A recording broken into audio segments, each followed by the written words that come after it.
உடையார் இரண்டாம் பாகம் 117வது அத்தியாயம். இளவரசர் உள்ளே நுழைந்ததும் பெண்கள் குலவை இட்டார்கள். ஆண்கள் மேல் துணிகளை விசிறி வாழ்த்தொலி எழுப்பினார்கள். அங்கும் ஆயுதங்கள் அவர் பார்வைக்கு வைக்கப்பட்டன. ஒரு செம்பு நிறைய பழச்சாறு தரப்பட்டது. வெல்லம் கலந்த பானகம் வீரர்களுக்கு கொடுக்கப்பட்டன. இளவரசருடைய உடைவாளை வாங்கி அதை கூர் பார்த்தார்கள். நுனிப்பக்கம் கூர்த்தீட்டி கொடுத்தார்கள். மற்ற வீரர்களின் ஆயுதங்களையும் அவ்விதமே சரி செய்து தரப்பட்டன. என்ன வேலை செய்து கொண்டிருக்கிறீர்கள்? இளவரசர் அவர்களை கேட்டார். அவர்கள் கோயில் வேலை விவரமாக எடுத்துரைத்தார்கள். சாரம் கட்டுவதற்கான கம்பிகள், விதவிதமான உளிகள், நேர்த்தியான சுத்தியல்கள், கல்லை பிளக்க வைக்கும் கருவிகள், வண்டிகளுக்கு உண்டான அச்சாணிகள், இரும்பு பட்டைகள், சக்கரம் கோர்த்து நீண்ட இரும்பு அச்சுகள், இரும்பு சக்கரங்கள் என்று பல்வேறு விஷயங்களை காண்பித்தார்கள். எனக்கு குடந்தை கம்மாளர்கள் ராட்டினங்கள் காட்டினார்களே, அதுபோல் உங்களுக்கு செய்ய சொல்லி உத்தரவு வரவில்லையா? இல்லை, ராட்டினங்கள் குடந்தை கம்மாளர்களுக்கு மட்டுமே கொடுக்கப்பட்டு இருக்கின்றன. மிக நுணுக்கமான வேலை அது.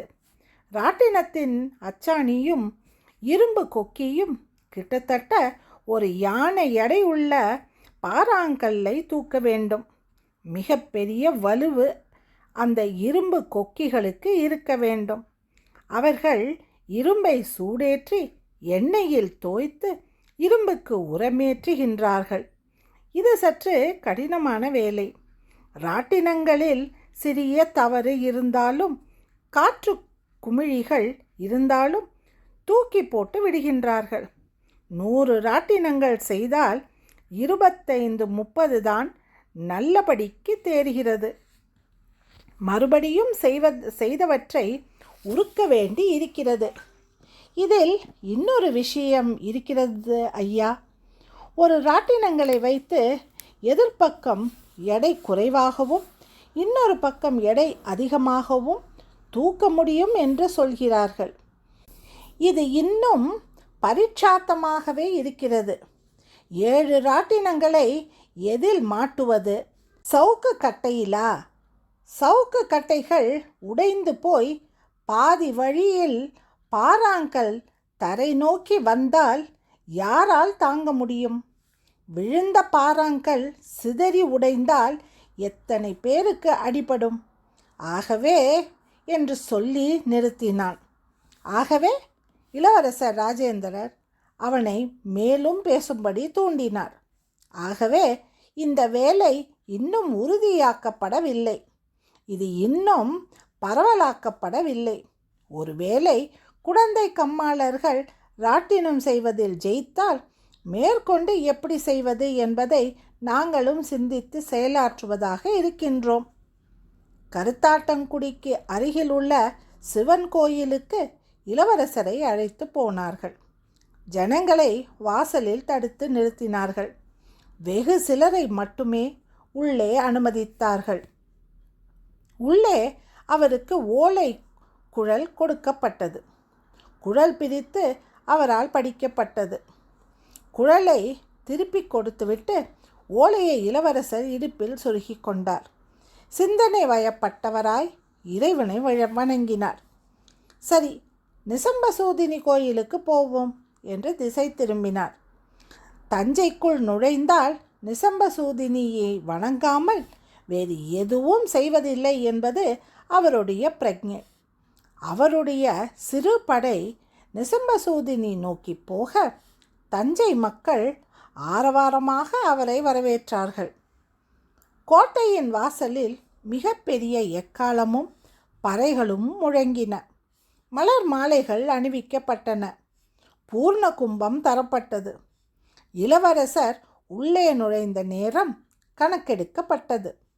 இளவரசர் குதிரையை சற்று துரிதமாக செலுத்தி கொண்டு தஞ்சையின் வடப்பகுதியில் உள்ள நிசம்பசூதினியின் கோயிலுக்கு போனார். கோயிலில் பெரிய கூட்டம் இருந்தது. தாசிகள் சட்டென்று வரிசையானார்கள். இளவரசர் வரும் வழியை மறித்து கொண்டார்கள். துரிதமாக நடனமாடினார்கள். மத்தளங்கள் முழங்கின. தாளங்கள் போடப்பட்டன. குழல் ஊதப்பட்டது. அவர் வரும் வழியை மறித்து சட்டென்று பின்னடைந்து அவருக்கு வழிவிட்டார்கள். அவர்கள் நடனமாடிக்கொண்டே கோயில் நோக்கி போக இளவரசர் அவர்கள் நடனத்தை பார்த்தபடி நிதானமாய் கோயிலுக்குள் நடந்தார். அவர் முகம் இறுகி கிடந்தது. ஒரு வயதான பெண்மணியை பார்த்து, பறவை வந்திருக்கிறாளா என்று ராஜேந்திரன் மிருதுவாக கேட்டார். அவள் வந்திருப்பதாக அவருக்கு தகவல் சொல்லப்பட்டது. முகத்தில் மெல்லிய மலர்ச்சி இருந்தது. அவர் கருவறைக்குள் நுழைந்தார். கை கூப்பினார். கண்மூடினார். அவருக்கு பிரசாதங்கள் வழங்கப்பட்டன. நல்லது, அரசர் காத்திருப்பார். எல்லோரும் அரசர் எங்கிருக்கிறாரோ அங்கே போய் விடுவோம் என்று உரத்து சொன்னார். அவர் சொன்னது பலருக்கு சொல்லப்பட்டது. அவர் குதிரை ஏறினார்.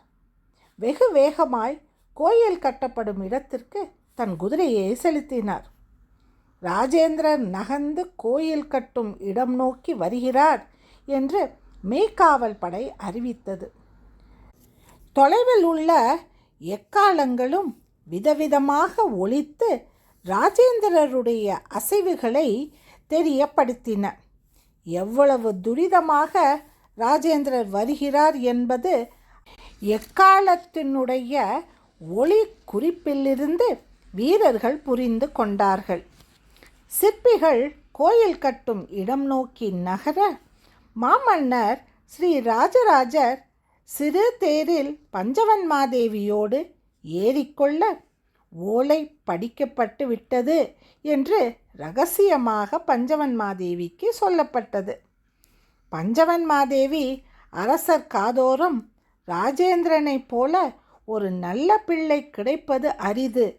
நான் ராஜேந்திரனை பெற்ற தாய் இல்லை. ஆனால் அவன் வருகின்றான் என்றதுமே என் வயறு குழைகிறது. என் மகன் என்கிற இருமாப்பு எழுகிறது. ராஜேந்திரன் என்ற பெயருடைய குழந்தையை கூட உங்களால் கீழே இறக்க முடியவில்லை. தோளில் சுமந்தே அத்தனை கற்களையும் பார்த்தீர்கள். எவ்வளவு பாசம் ராஜேந்திரன் மீது வைத்திருக்கிறீர்கள் என்பது புரிகிறது. அவனை உங்களிடமிருந்து யார் பிரிப்பார்கள்? பிரிப்பதற்கு யாருக்கு வலுவு உண்டு? அப்படி பிரித்தால் இந்த பஞ்சவன்மாதேவி சும்மா விடுவாளா? இன்னொரு முறை பொதுமக்களுக்கு நடுவே இப்படிப்பட்ட வார்த்தைகளை தயவு செய்து பேச வேண்டாம். ராஜேந்திரன் ஒரு முரட்டு குழந்தை. கோபித்து கொள்வதிலாகட்டும், கொஞ்சி பேசுவதாலாகட்டும் அவனுடைய வேகம் அபரிமிதமானது. அவனை மன்னர் என்று நீங்கள் வரவேற்காமல் தகப்பன் என்ற முறையில் வரவேற்க வேண்டும். பெருந்தச்சரை ஆற தழுவி கொள்கின்ற உடையார் ஸ்ரீ ராஜராஜ தேவர் பெற்ற பிள்ளையை இறுக்கி தழுவிக்கொள்ளக்கூடாதா? மக்கள் எல்லோரும் காண மகனே என்று இறுக்கி கொள்ளக்கூடாதா? பஞ்சவன்மாதேவி பேசிக்கொண்டே குதிரையை செலுத்த மன்னர் சிரித்தபடி தலையசைத்தார். அவர் முகத்தில் ராஜேந்திரனை பார்க்கின்ற ஆவல் அதிகமாக இருந்தது. நாட்டியம் ஆடுவதற்கு உண்டான மேடையில் நீங்கள் ஏறி நில்லுங்கள். ராஜேந்திரனை நான் அங்கு அழைத்து வருகின்றேன், பஞ்சவன்மாதேவி சொன்னாள். ராஜேந்திரனின் குதிரைகள் வருவது மேடையில் ஏறியபோது தெரிந்தது. கோயில் திடலுக்குள் நுழைந்ததும் இளவரசர் ராஜேந்திரர் குதிரையை விட்டு கீழே இறங்கினார். நெடுஞ்சான் கிடையாக தரையில் விழுந்து நமஸ்கரித்தார். கோயில் கட்டுகின்ற நிலமில் இருந்து மண்ணெடுத்து நெற்றியில் பூசிக்கொண்டார். சிவாய நமக என்று கை கூப்பினார். எங்கே அரசர் என்று கேட்டார். அரசர் மேடையில் இருக்கிறார் என்று சுட்டி காட்டியதும் தன் கைகளை விரித்து அரசரை நோக்கி ஆட்டினார். முஷ்டியை மடக்கி சோழம் சோழம் என்று கத்தினார். மற்ற வீரர்களும் எதிரொலித்தார்கள். உடையார் ஸ்ரீ ராஜராஜ தேவர் என்று உரக்க கத்த வாழ்க வாழ்க என்று மக்கள் கோஷமிட்டார்கள். அரசரை நோக்கி நடக்கும்போது கோடுகள் போடப்பட்டிருந்த இடத்தை கூர்ந்து கவனித்தார். ஏன் இன்னும் அஸ்திவாரம் தோண்டப்படவில்லை? ஆட்கள் இப்பொழுதுதான் வந்திருக்கிறார்கள். ஆட்கள் வந்து 2 நாட்கள் ஆயிருக்குமே. ஆமாம், ஆனாலும் அவர்களை ஏனோ வேலை வாங்கவில்லை. எங்கே எங்கே அந்த ஆட்கள்? நான் அனுப்பிய ஆட்கள் எங்கே என்று உரத்து கத்த அந்த அடிமை வீரர்கள் மடமடவென்று வரிசையானார்கள். ஒருவரிடமிருந்து மண்வெட்டியை வாங்கி, பூஜையெல்லாம் போட்டாகிவிட்டதல்லவா, இப்பொழுது மண் எடுக்கலாம் அல்லவா என்று கங்கணம் கட்டியிருந்த சிற்பியை நோக்கி செல்ல, சிற்பி எல்லா பூஜையும் முடிந்தாகிவிட்டது, எப்போது வேண்டுமானாலும் மண் எடுக்கலாம் என்று சொல்ல வேகமாக மண்வெட்டியால் அஸ்திவாரம் போடப்பட்ட இடத்தை ராஜேந்திரர் கொத்த துவங்கினார். எடுங்கள், அத்தனை பேரும் மண்வெட்டியை எடுங்கள். எடுத்து இந்த இடத்தில் அவர்கள் எவ்வளவு ஆழம் தோண்ட வேண்டுமென்று இருக்கின்றார்களோ அவ்வளவு தோண்டுங்கள். சிகப்பான சரளை கற்களில் மண்வெட்டி பட்டு தூசி எழுந்தது. விறுவிறு என்று மண்வெட்டிகள் பல பேரால் போடப்பட்டன. கூடைகள் கொண்டு வந்து தரப்பட்டன. மாமன்னர் பார்த்து கொண்டிருக்கும் பொழுதே கால் நாழிகையில் இடுப்பளவு பள்ளம் பல ஆட்கள் வெட்ட ஏற்பட்டு விட்டது. உடம்பெல்லாம் செம்மண் புழுதியும் வேர்வையும் முகத்தில் களைப்புமாக ராஜேந்திரர் மேடை ஏறினார். கைகளை தேய்த்து உதறிக்கொண்டார். யாரோ சொம்பில் நீர் வார்க்க கைகளை கழுவி கொண்டார். யாரோ துணி கொடுக்க முகத்தை துணியால் துடைத்து கொண்டார். துணி முழுவதும் செம்மை ஆயிற்று. எல்லோரும் பார்க்க மேடை ஏறினார். அரசருக்கு அருகே போனார். நீண்ட நெடி மரம் போல அரசர் கால்களில் விழுந்து அந்த கால்களில் நெற்றியை பதிய வைத்து கொண்டார். மண்டியிட்டு அரசரை நோக்கி கை கூப்பினார். அரசருக்கு அடிவயிற்றிலிருந்து ஒரு சந்தோஷமும் பெருமிதமும் பொங்கி நெஞ்சை தாக்கின. கண்களில் நீர் கட்டியது. மகனை தூக்கி நிறுத்தி வாரி 2 கைகளிலும் விரித்து இறுக்கி தழுவி கொண்டார். சோழ தேசத்தின் மகோன்னதமான 2 மனிதர்கள் ஒருவரையொருவர் இறுக்கி தழுவி கொண்டார்கள். அப்பாவின் கன்னத்தில் இளவரசர் ராஜேந்திரர் மாறி மாறி முத்தமிட மன்னர் மெல்லியதாக வெட்கப்பட்டார். கூட்டம் ஆரவாரம் செய்தது. 2 பேரும் கைகோர்த்து கொண்டு கூட்டத்தினரை நோக்கி கை அசைத்தார்கள். பிரம்மராயர் மெல்ல குனிந்து அவர் அருகே இருந்த ஒற்றனிடம் முணுமுணுத்தார்.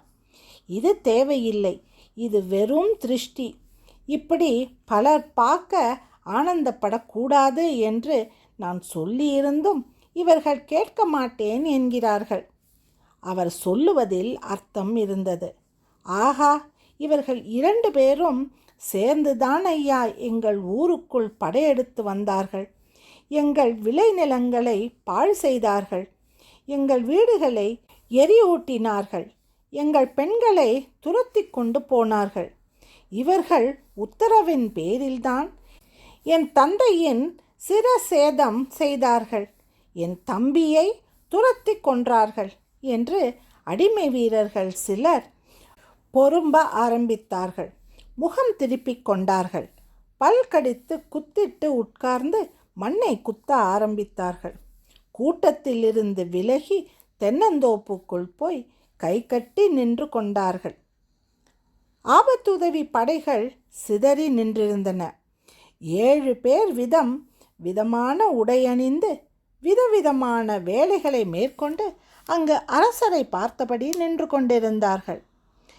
எங்களை சரித்து மண்ணோடு மண்ணாக்கி விட்டல்லவா நீ கோயில் கட்டுகிறாய்? எங்களை அழ குழி தோண்டி புதைத்து விட்டு அல்லவா நீ விமானம் கட்டுகின்றாய்? எங்கள் அரசரை கண்டந்துண்டமாக வெட்டிவிட்டல்லவா நீ சிவலிங்கம் ஸ்தாபிக்கின்றாய். மறக்குமா? எங்கள் வீரபாண்டியரை உங்கள் ஆதித்யன் கொன்றது எங்களுக்கு மறக்குமா? எத்தனை ஒப்பாரி பாடல்கள்! காட்டுக்குள் மறைந்து ஜுரமாகி நோயுற்று கிடந்தவனை தட்டி எழுப்பி அவன் முன்பு கொக்கரித்து வசனம் பேசி அவனை நிற்க செய்து வேகமாய் வாழ்வீசி தலையை கொய்து அந்த கொய்து வந்த தலையை தஞ்சையின் கோட்டையில் மாட்டி உங்களை விளம்பரப்படுத்தி கொண்டீர்களே, அது மறக்குமா? எங்கள் குலத்தை நாசமடைய முயற்சித்தீர்களே, நாங்கள் விடுவோமா? பாண்டிய குலத்தை உங்களால் ஒரு காலும் நாசம் செய்ய முடியாது. அதில் ஒரு வித்து இருந்தாலும் போதும், மறுபடியும் ஒரு ஆலமரம் வளரும். பல கிளைகள் விட்டு பல விழுதுகள் விட்டு உங்களை கபலீகரம் செய்யும். எப்படி பாண்டிய தேசத்தை நீங்கள் மண்ணோடு மண்ணாக்கினீர்களோ அதே போல தஞ்சையை ஒரு நாள் பாண்டியர்கள் மண்ணோடு மண்ணாக்குவார்கள். மண்ணாக்கும்படியான வெறியை நாங்கள் ஊட்டிவிட்டுதான் மரணம் அடைவோம். எங்கள் பிள்ளைகளுக்கும் எங்கள் பேரர்களுக்கும் இதை சொல்லிவிட்டுதான் நாங்கள் சாவோம். ராஜேந்திரா, ராஜராஜா, வெகு நாள் இந்த ஆட்டம் நீடிக்காது. உள்ளுக்குள் பல வீரர்கள் உருமினார்கள். பஞ்சவன் மாதேவிக்கும் இந்த காட்சியை பார்க்க சந்தோஷமாக இருந்தது. ஆனால் போதுமென்று தோன்றியது. இப்படி ஒரு அணைப்பு, இப்படி ஒரு சந்தோஷம் கோட்டைக்குள், அரண்மனைக்குள், உப்பரிகையில் நடந்திருக்கலாம். மேல் மாடத்தில் அரச குடும்பத்திற்கு நடுவே நடந்திருக்கலாம். இதையெல்லாம் விட்டுவிட்டு இப்படி வெட்ட வெளியில் ஊர்கண் முன்பு இப்படி நிற்பது நல்லதல்ல தான். ஆனால் இனி போய் சொல்ல முடியாது. தடுத்தால் நன்றாக இருக்காது. தழுவி கொள்ளட்டும். இவர்கள் பிணக்கு இங்கேயே இன்றோடு தீரட்டும். இதற்கு மேல் பிணக்கே இல்லை என்ற நிலைக்கு இவர்கள் வரட்டும். அப்பனே, எம்பெருமானே, உன்னுடைய கைகரியத்தில் ஈடுபட்டிருக்கின்ற இவர்களை ஒற்றுமையாகவும் அன்பாகவும் உறுதியாகவும் இருக்கவே. இதனால் மற்றவருக்கும் இவர்கள் இருவரால் ஊருக்கும் எந்த இடையூறும் ஏற்படாத வண்ணம் தயவு செய்து காப்பாற்று. உள்ளுக்குள் கரம் கூப்பினாள். கனிவோடு பார்த்து கொண்டிருக்கின்ற சிற்றன்னையை, பஞ்சவன் மாதேவியை ராஜேந்திரன் உற்று பார்த்தான். அம்மா, நலமாக இருக்கின்றீர்களா என்று அருகே போய் உரிமையோடு கேட்டான். ராஜேந்திரனை விட பஞ்சவன் மாதேவி 3 வயதே பெரியவள். ஆனாலும் எப்பொழுது ராஜேந்திரன் அம்மா என்று அழைத்தாலும் வயிறு குழைந்துவிடும், கண்ணில் நீர் கட்டிவிடும். உடையார் ஸ்ரீ ராஜராஜ தேவரின் நம்பிக்கைக்கு பாத்திரமான 4வது மனைவி என்கின்ற தகுதிதான் பஞ்சவன் மாதேவிக்கு. ஆனால் அரண்மனையும் அரண்மனை பெண்டீரும் அரசரும், ஏன் ராஜேந்திரரும் பஞ்சவன் மாதேவியை தலையில் தூக்கி வைத்து கொண்டு ஆடுகிறார்கள். ஒவ்வொன்றுக்கும் அவரையே ஆலோசனை கேட்கிறார்கள். இங்கு யாருடைய ஆணை செயல்படுத்தப்படுகிறது? அரசருடைய ஆணையா, பஞ்சவன் மாதேவியின் ஆணையா என்று கூட சில சமயம் சீரல்கள் எழுந்ததுண்டு. வல்லவராயர் வந்தியத்தேவரும் குந்தவையும் கோபித்து கொண்டு திருவள்ளத்திற்கு போனதுண்டு. வந்தியத்தேவரும் கட்டுப்பட்ட மேல்பாடியின் வீரர்கள் பஞ்சவன் மாதேவியை எதிர்த்து குரல் கொடுத்ததுண்டு. ஆனால் எல்லாவற்றையும் மன்னர் ஒரே உத்தரவில் அடக்கிவிட்டார். என் உத்தரவும் பஞ்சவன் மாதேவியின் உத்தரவும் ஒரே மாதிரியான மரியாதையுடன் நடத்தப்பட வேண்டும் என்று கட்டளையிட்டு விட்டார். சட்டென்று சகல எதிர்ப்பும் அடங்கிவிட்டது. ஆனால் மனதின் ஒரு கோடியில் ஒரு எதிர்ப்புணர்வு பல பேருக்கு இருப்பதை பஞ்சவன் மாதேவி உணர்ந்திருக்கிறாள். ராஜேந்திரனுக்கு இருக்குமோ என்று சந்தேகப்பட்டிருக்கிறாள். ஆனால் ராஜேந்திரன் நெல்முனை அளவும் அப்படிப்பட்ட எதிர்ப்பை காண்பித்தது இல்லை. அரசரை கட்டி முத்தமிட்ட கையோடு இளவரசர் ராஜேந்திரர் யாரும் எதிர்பார்க்காத ஒரு செயலை செய்தார். முக்கியமான பங்கு வகிப்பவளும் சேனாதிபதி பிரம்மராயரின் மரியாதைக்கு உரியவளுமான தனது சிற்றன்னை பஞ்சவன்மாதேவியின் கால்களில் நெடுஞ்சான் கிடையாக விழுந்து வணங்கினார். கூட்டத்து பெண்கள் குலவையிட்டார்கள். தேவரடியார்கள் தளிச்சேரி பெண்கள் கூடுதலாக குலவையிட்டார்கள். அதற்கு காரணம் இருந்தது. தங்கள் குலத்தில் பிறந்தவளும் நாட்டியத்தில் சிறந்து விளங்கி தலைக்கோழி பட்டம் வாங்கியவளும் மிகுந்த அறிவாளியுமான பஞ்சவன்மாதேவியின் கால்களில் சோழ தேசத்தின் எதிர்கால அரசன் பணிகின்றான் என்றால் இதைவிட கர்வம் தேவரடியார்களுக்கு என்ன வேண்டும்? 117வது அத்தியாயம் முடிவடைந்தது.